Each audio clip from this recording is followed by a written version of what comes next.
They say the coldest thing in the world isn't the winter wind that cuts across the plains, nor the ice that locks the rivers in its grip. The coldest thing is the heart of a man turned against his neighbor. In the small, hard-bitten town of Prosperity Creek, a young woman named May Lynn was about to learn the truth of this, a truth that would be seared into her soul by the fires of humiliation. Her only crime was poverty. Her only sin was being a stranger in a strange land. She would be mocked as a cruel joke by a man of petty power, but that single act of cruelty would set in motion a chain of events that would lead her to the doorstep of a lone rancher, a man whose silence was as vast as the wilderness he called home. This is the story of how a heart, frozen by grief and scorn, found warmth in the most unexpected of places. And if you enjoy stories of hope rising from the ashes of despair, I ask that you like this video and subscribe for more tales of the human spirit. Now let us begin. The wind was a knife against May Lynn's cheek. It found every gap in her worn gray cheongsam, a garment meant for the gentle seasons of a land she would never see again, not for the brutal teeth of a high plains winter. She was 29 years old, but grief and hunger had carved a decade more onto her fine features. It had been 6 months since the mine collapse had taken her husband, Chin, leaving her with nothing but a small, cold shack at the edge of town and a collection of memories that grew sharper and more painful with each passing day. Chin had been her warmth, her compass. He had promised her a life in this new world, a life built on his strength and their shared dreams. Now, his strength was buried under 1,000 tons of rock, and her dreams were turning to dust, just like the relentless dirt that blew through the cracks in her walls. The last of their savings had dwindled to nothing. The sack of rice was a hollow whisper of its former self, and the flour was but a fine white powder coating the bottom of its bag. Her stomach was a tight, aching knot, a constant, gnawing reminder of her failure. She had tried to find work, but in Prosperity Creek, a Chinese widow was less than a ghost. The women saw a rival. The men saw an object of suspicion or crude desire, and the town's proprietors saw only a liability. She had offered to do laundry, to mend clothes, to scrub floors until her knuckles were raw, but every door had been politely, or not so politely, closed in her face.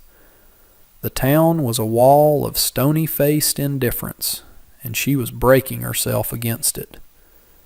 Today, the last of her pride had finally starved to death. There was only one option left, one final door to knock on.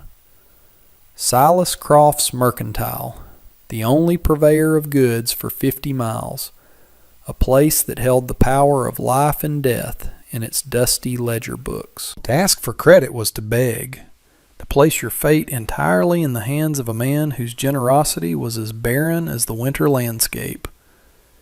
She clutched the thin fabric of her dress, her knuckles white.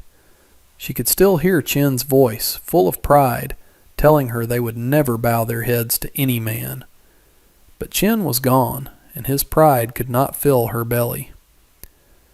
Taking a deep, ragged breath that stung her lungs with its iciness, she stepped out into the main street, the wind whipping at her, pushing her towards the dreaded door as if it, too, knew her desperation.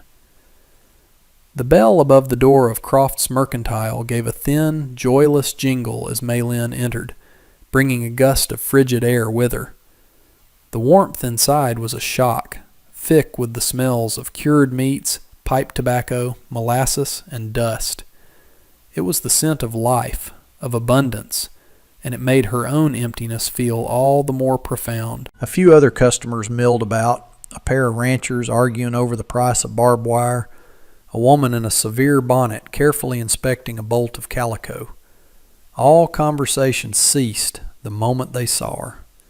Eyes slid towards her, filled with a mixture of curiosity and contempt. She was a disruption, a piece of the world that didn't belong in their carefully ordered picture. She kept her gaze fixed on the floorboards, her heart hammering against her ribs like a trapped bird. At the back of the store, behind a massive oak counter that served as his throne, stood Silas Croft. He was a man whose body seemed to have absorbed the excess prosperity his heart had refused. He was stout, with a florid face and small, shrewd eyes that missed nothing and forgave less. He watched her approach, a faint, unpleasant smile playing on his lips. He was polishing a glass jar with a rag, and he did not stop as she came to a halt before him. The silence in the store was heavy, expectant. Maylin had to swallow twice before she could find her voice, and when it came, it was a reedy whisper. "Mr. Croft." He grunted, his eyes still on the jar. She clasped her hands together to stop them from shaking. I need to ask for some supplies. On credit. Just a little flour, some beans. Enough to last until..." Her voice trailed off. Until what? Until a miracle? Croft finally set the jar down with a soft thud. He leaned forward, his bulk resting on the counter. "Credit," he said, drawing the word out as if it were a foul taste in his mouth. "Credit is for residents, Mrs. Lee, for folks who contribute." The implication was as sharp as a shard of glass. She was not a resident. She was a temporary problem. "I will pay you back," she insisted, her voice gaining a sliver of strength from sheer desperation. "As soon as I find work, I promise." Croft chuckled, a low, rumbling sound that did not reach his eyes. "Promises from your kind are like dust in the wind." He looked around at his audience, and the cruel joke began to form. He gestured to a barrel near the door, filled with sawdust and floor sweepings. "Tell you what," he said, his voice loud enough for the entire store to hear. "There's a spoiled sack of potatoes in the back, starting to turn. You can have 'em." A wave of relief, dizzying and potent, washed over her, but it was premature. He held up a hand. "But first," he continued, that malicious smile widening, "you'll get on your hands and knees and thank me for my charity, right here, in front of everyone." He gestured to the floor. "And bark, like a dog begging for scraps." A few of the men snickered. The woman with the bonnet turned away, a faint blush of shame on her cheeks, but she said nothing. She did not intervene. No one did. They were the fickle populace, content to watch the show. Maylin stood frozen, the blood draining from her face. The warmth of the store now felt suffocating. Every eye was on her, waiting. The humiliation was a physical force, pressing down on her, stealing the very air from her lungs. She asked for mercy. She got mockery. This was the true face of Prosperity Creek. The jingle of the bell was different this time. It was not a timid announcement, but a sharp, authoritative clang that cut through the thick, cruel silence of the mercantile. The door swung inward, and a figure stepped through, seeming to block out what little daylight dared to filter in from the winter sky. He was a tall man, broad-shouldered, wrapped in a heavy sheepskin coat that had seen more winters than most men in that town. His face was a landscape of harsh lines and sun-weathered skin, framed by a dark, untrimmed beard and hair that showed the first touches of gray at the temples. His eyes, the color of a stormy sky, swept the room once, taking in the scene with an unnerving stillness. This was Arthur Blackwood, a man who lived so far out in the wilderness that he was more myth than neighbor. He came to town only a few times a year for supplies, spoke to no one, and was rumored to be as wild and unforgiving as the land he inhabited. His sudden appearance was enough to make the snickering men fall silent, and Silas Croft's smug expression falter. Arthur's gaze landed on Maylin, standing small and trembling in the center of the room, then shifted to the smirking shopkeeper. He didn't need to have heard the words. The tableau of cruelty was plain to see. He moved with a slow, deliberate grace, his worn leather boots making almost no sound on the floorboards. He walked past Maylin, stopping at the counter directly in front of Croft. He didn't speak. He simply stood there, his presence an indictment, a silent thunderhead gathering in the room. Croft, unnerved by the intensity of the rancher's stare, cleared his throat. "Blackwood," he said, forcing a jovial tone that cracked under the strain. "Didn't expect to see you till the spring thaw. What can I get for you?" Arthur ignored the question. His voice, when it finally came, was low and gravelly, like stones grinding together in a deep riverbed. "Give the lady 2 sacks of flour, 20 pounds of beans, salt pork, coffee, a side of bacon, and whatever else she needs." He said it not as a request, but as an order. His gaze did not leave Croft's face. The shopkeeper bristled, his authority challenged in his own domain. "Now hold on," he sputtered. "She has no credit here." As if to punctuate his point, Arthur reached into a leather pouch at his belt and drew out a heavy gold coin. He tossed it onto the counter. It landed with a solid, definitive chink that echoed in the dead quiet of the store. It was more than enough to cover a winter's worth of supplies. "She's with me," Arthur stated, the words hanging in the air, absolute and final.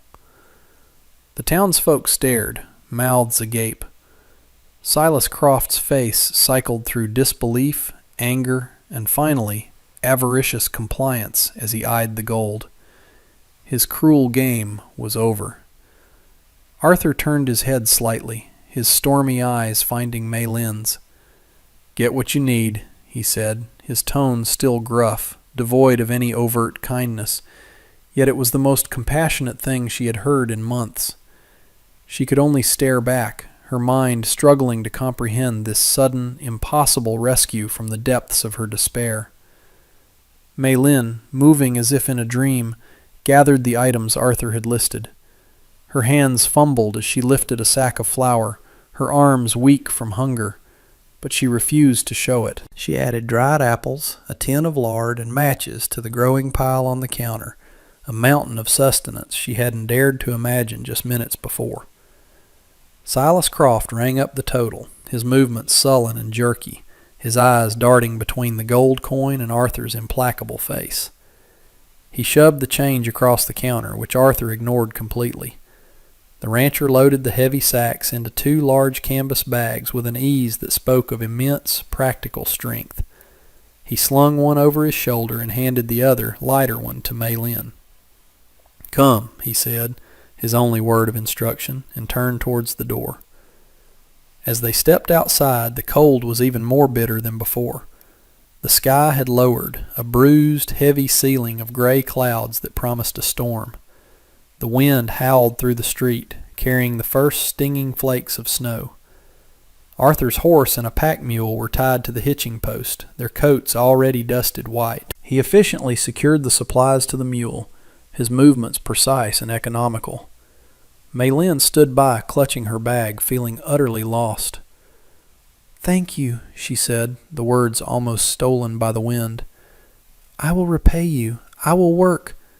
He cut her off, not with a word, but with a sharp look up at the menacing sky. "Storm's coming in. A bad one. Where do you live?"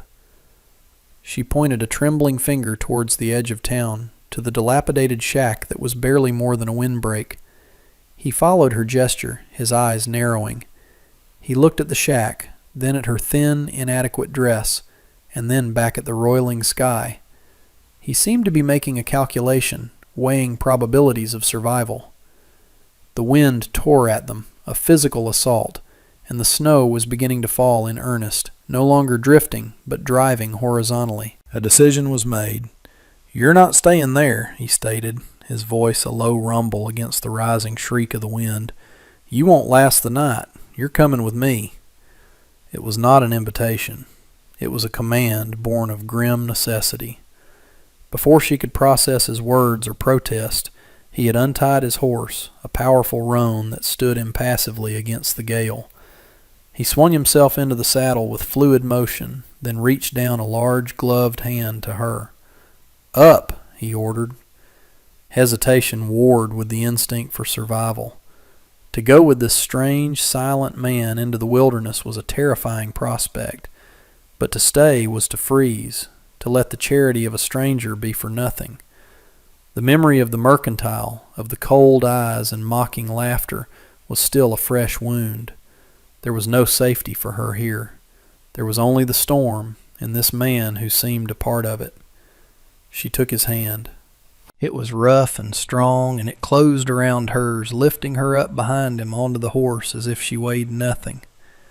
He wrapped a thick wool blanket from his saddle roll around her shoulders, and the world became a maelstrom of swirling snow, the steady warmth of his back against her chest, and the powerful rhythm of the horse moving away from the town that had offered her nothing but scorn.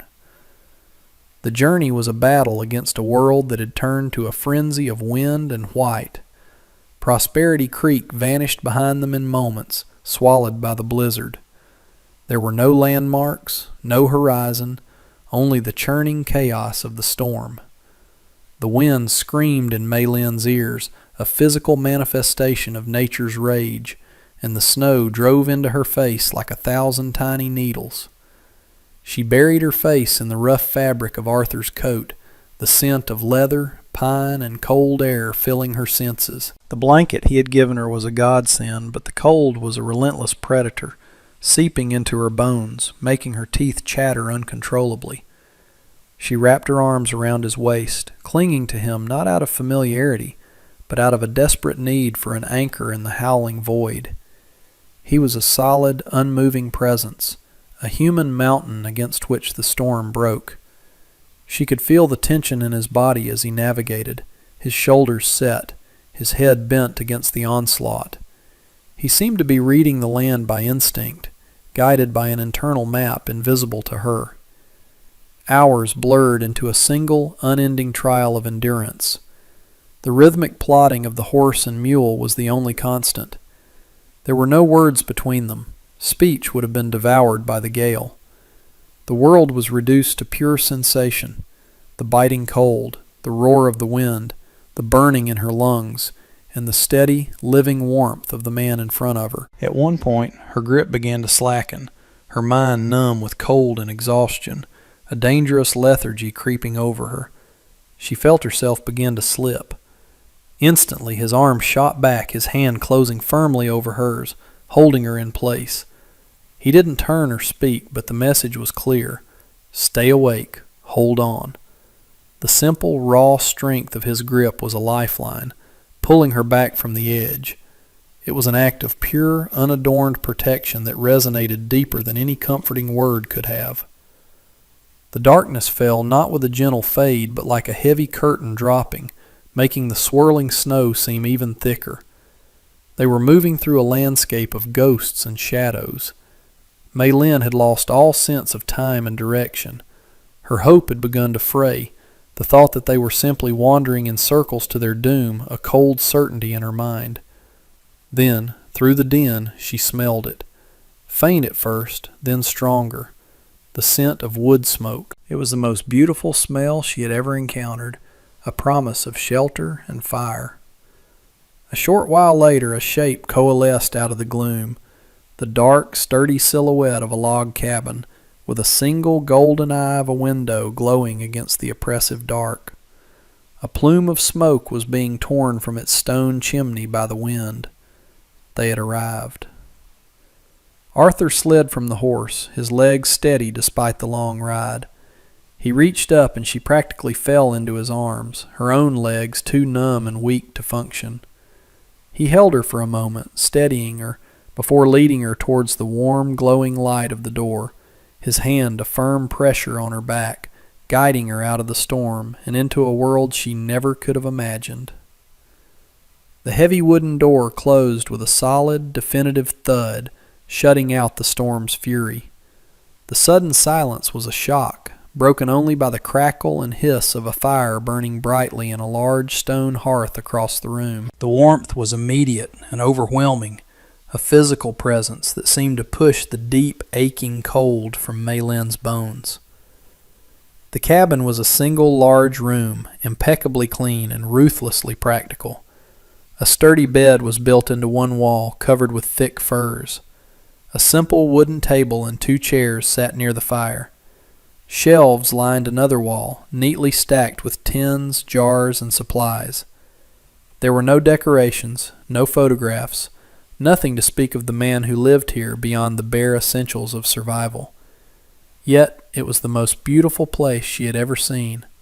It was a fortress against the cruelty of the world.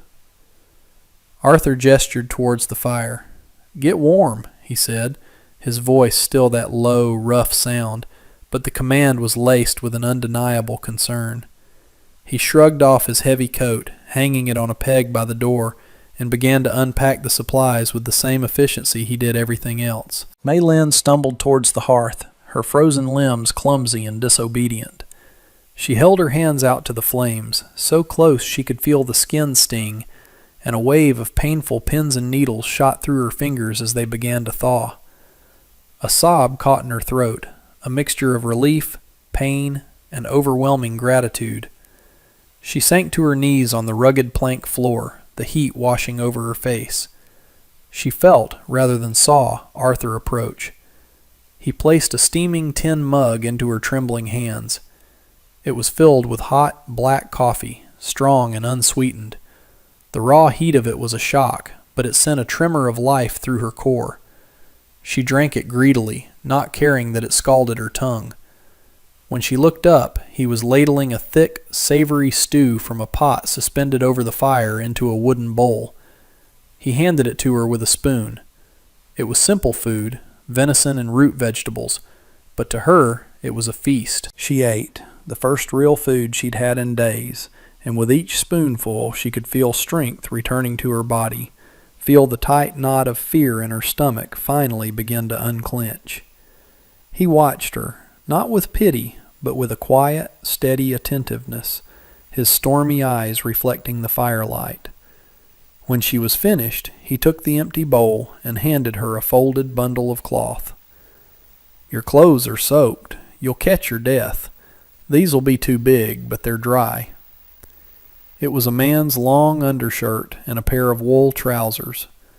The thought of undressing in front of him sent a flush of heat to her cheeks, but he had already turned his back, giving her privacy as he busied himself by the far wall, checking the action on a rifle. In the flickering firelight she changed, the soft, worn cotton of his shirt enveloping her, smelling faintly of wood smoke and him. It was a strangely intimate gesture that left her feeling more vulnerable, yet safer, than she had felt in a very long time. Wrapped in his clothes, warmed by his fire, and fed by his hand, she finally succumbed to the bone-deep exhaustion. She lay down on the thick bearskin rug before the hearth, and for the first time in 6 months she slept without fear. The storm did not relent. For 3 days and 3 nights it howled and raged, encasing the small cabin in a world of impenetrable white. The wind was a constant mournful voice, and the snow piled in great drifts against the door and the single window. Inside, a quiet rhythm established itself, a life built around the necessities of survival that became a strange, unspoken form of communication. Arthur was a creature of routine. He rose before dawn, tending the fire until it was a roaring blaze, his movements sure and silent in the half-light. He would venture out once a day, a hulking figure disappearing into the swirling white, to check on his horse and mule in the small, sturdy lean-to attached to the cabin, returning with his coat and beard caked in ice. He spent his time mending tack, sharpening an axe with a whetstone, or simply sitting by the window, staring out into the blizzard with an expression she could not read. He spoke very little. His words were tools, used only when necessary. More wood on the fire. The coffee is hot. Yet his silence was not an empty or hostile thing. It was a deep, settled quiet, like a forest after a snowfall. Maylin, in turn, found her place in this silent dance. After the first day of deep, healing sleep, she began to contribute. She swept the hearth, kept the stew pot bubbling with the supplies he had bought, and organized the new provisions onto the shelves. She found a small sewing kit amongst her few meager possessions and set about mending the tear in his coat, her small, neat stitches a stark contrast to the rugged material. He watched her sometimes, when he thought she wasn't looking. She would feel his gaze on her from across the room, a weight that was not judgmental or intrusive, but assessing, contemplative. One afternoon, as she was kneading a simple dough for flatbread, her hands dusty with flour, he spoke from his chair by the fire. "My wife taught me to do that," he said, his voice so unexpected it made her startle. "But my hands were always too clumsy. I'd make rocks instead of bread." It was the first time he had mentioned a wife, the first glimpse into the past that had shaped him into this solitary man. The word hung in the air between them, filled with a history of loss she could only guess at. She looked at him, at the hard lines of his face softened by the firelight, and saw not just a gruff recluse, but a man who had known a different life. "She must have been a good teacher," Maylin replied softly, her voice tentative. "You have been very kind to me." He looked away from her then, his gaze returning to the flames dancing in the hearth. "Kindness has nothing to do with it," he rumbled, his voice closing down again. "No one deserves to be treated like an animal." His words were a dismissal, but the sentiment behind them was a shield. He had not just saved her from the storm, he had defended her humanity. And in the shared isolation of the cabin, surrounded by the elemental fury of the blizzard, a fragile trust began to take root in the space his words left behind. On the morning of the fourth day, they awoke to silence. The wind had finally died, its voice exhausted. A brilliant, blinding light poured through the window, reflecting off a world transformed. Arthur opened the heavy door, and they stood together on the threshold, looking out at a landscape of impossible beauty and purity. The snow was a thick, pristine blanket covering everything, sculpting the trees into fantastical shapes and smoothing the harsh edges of the land. The air was so cold and clean it was like drinking from a mountain spring. The sun was a diamond in a sky of perfect, cloudless blue. The storm had passed, leaving a world reborn. They spent the day digging out, working side by side. Arthur, with his immense strength, cleared a path from the cabin to the lean-to, his shovel slicing through the deep drifts. Maylin, wrapped in the blanket, followed behind him, sweeping the path clear with a crude broom he had fashioned from pine boughs. The work was hard, but invigorating. The shared labor felt natural, a partnership forged in the crucible of the blizzard. That evening, as they sat before the fire, the quiet in the cabin felt different. It was no longer the silence of strangers, but the comfortable silence of companions. The unspoken questions that had hovered between them seemed to yearn for release. Maylin, emboldened by the shared days and the beauty of the new world outside, finally asked the question that had been on her mind since he had first mentioned his wife. "What was her name?" she asked, her voice barely a whisper. Arthur was quiet for a long time, staring deep into the embers of the fire. She thought he would not answer, that she had crossed a boundary. But then he spoke, his voice thick with memory. "Her name was Alara," he said, "and we had a son, Samuel." He began to talk, the words flowing from him like a river finally breaking through a dam of ice. He told her of the life they had built, not in the wilderness, but on a small farm just outside Prosperity Creek. He spoke of Alara's laughter, which he said sounded like wind chimes, and of his son's fascination with birds. Then his voice grew hard, the sound of grinding stone returning. He spoke of the winter 5 years prior, a winter even more brutal than this one. Samuel had taken ill, a fever that burned through him. Arthur had ridden to town for the doctor, but the doctor was drunk and refused to come out in the storm for what he called a settler's brat.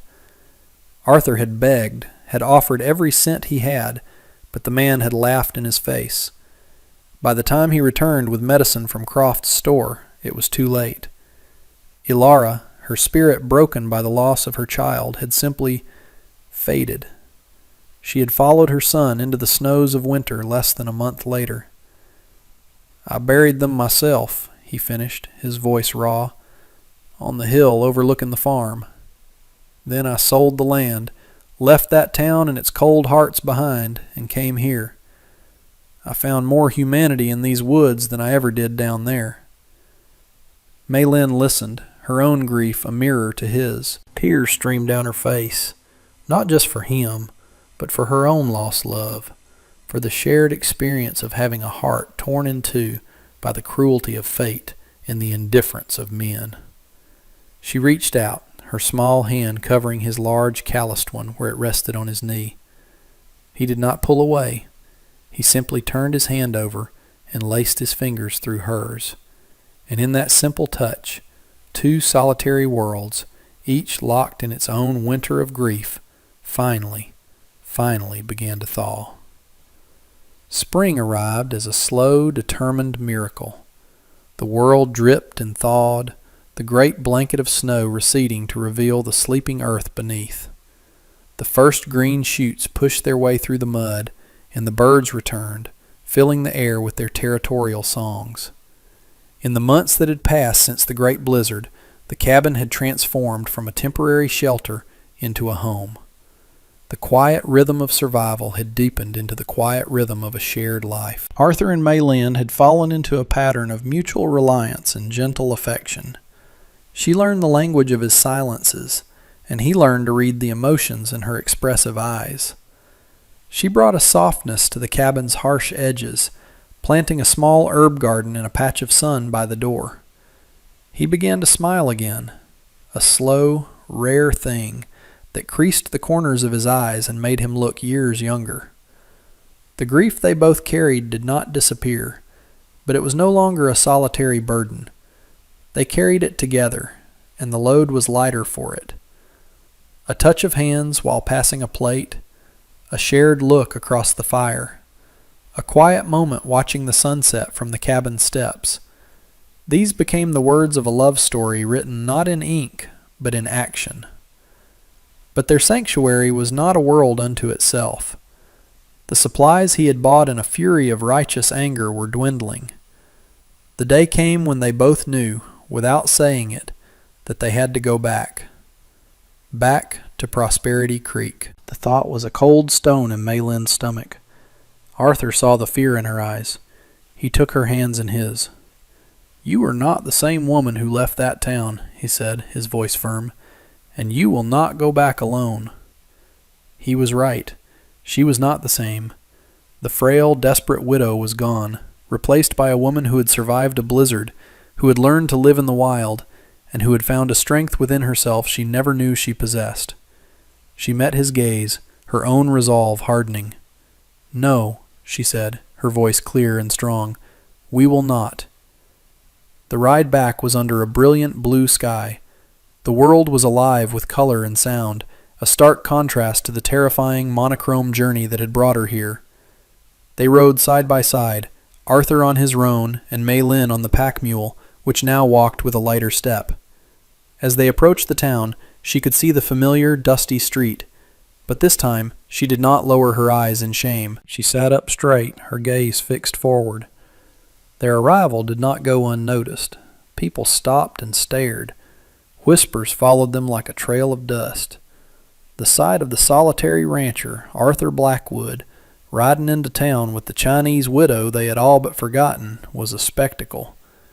They tied their horses in front of the mercantile. The bell above the door gave the same thin jingle, but this time it did not sound like a death knell. It sounded like a challenge. Silas Croft was behind his counter, just as before. His eyes widened in shock, then narrowed into their familiar, venomous slits as he saw them enter. "Well, well," he sneered, unable to help himself. "Look what the mountain coughed up. I suppose you're here to beg for more charity?"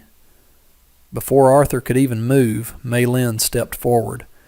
She placed a small, carefully stitched leather pouch on the counter. It was filled with the money she had earned over the winter by selling expertly crafted rabbit fur gloves and mended garments to the few trappers who passed through the wilderness. "We are here to buy supplies, Mr. Croft," she said, her voice ringing with a calm dignity that silenced the entire store, "and we will not be needing your credit." The shopkeeper was momentarily stunned into silence. This was not the trembling, broken woman he had tormented. This was someone else entirely. Her strength, her poise, was a slap in the face. Arthur stood just behind her, his arms crossed over his chest, a silent, unmovable mountain of a man. His presence was a clear, unspoken threat. The games were over. This woman was under his protection, and the entire town knew it. The confrontation in the mercantile was a quiet victory, but the war for their future was not yet won. As they loaded their newly purchased supplies onto the mule, the weight of a decision hung between them. The town, with its prying eyes and cruel memories, was no longer a place Maylin could ever call home, but the world was vast. Arthur finally broke the silence, his gaze fixed on the distant mountains that rimmed the horizon. "There are other places," he said, his voice low. "Bigger towns, cities. I could take you to St. Louis. You could find passage on a ship, find your own people. You don't have to stay here, in this hard land." It was an offer of freedom, a selfless act of love. He was willing to let her go, to return to his solitude if it meant she could find true peace and belonging. He was giving her a choice he had never given himself. Maylin looked from the dusty street of Prosperity Creek to the face of the man who had saved her in every way a person could be saved. She thought of the life that might await her somewhere else, a life of familiarity perhaps, surrounded by faces that looked like hers. But it would be a life without him. It would be a life without the quiet strength of his presence, without the shared understanding that needed no words, without the warmth of his hand in hers. She looked at the harsh, beautiful wilderness that rose up around them, a land that had nearly killed her and then had become her sanctuary. Her home was not a place on a map. It was not a town or a country. She reached out and placed her hand on his arm, her touch firm and sure. "My people are right here," she said, her voice soft but unwavering. "My home is with you, Arthur, in our cabin, by our fire." A slow, profound understanding dawned in his stormy eyes, chasing away the last of the shadows. The hard lines of his face softened into a rare, genuine smile that transformed him completely. He covered her hand with his own, his thumb gently stroking her knuckles. He did not need to speak. His answer was in his touch, in the light that now filled his gaze. They turned their backs on Prosperity Creek one last time, leaving behind the whispers and the judgment, and rode towards the mountains, towards the life they had chosen together. They rode not as a rescuer and his ward, but as equals, as partners, their two broken pasts mended into one strong future. And as the sun began to set, casting long shadows behind them and painting the sky in hues of orange and gold, they rode home. And so, a story that began in the coldest depths of human cruelty found its end in the enduring warmth of a shared hearth. Maylin and Arthur Blackwood proved that the strongest homes are not built with timber and nails, but with courage, compassion, and the quiet, unyielding strength of two hearts choosing to beat as one. They discovered that love is not about forgetting the scars of the past, but about finding someone who makes those scars a part of a beautiful, shared history. Their tale became a quiet legend in those hills, a testament to the fact that even in the harshest wilderness, both of the land and of the soul, hope can take root and blossom into something truly extraordinary. Thank you for joining us for this story.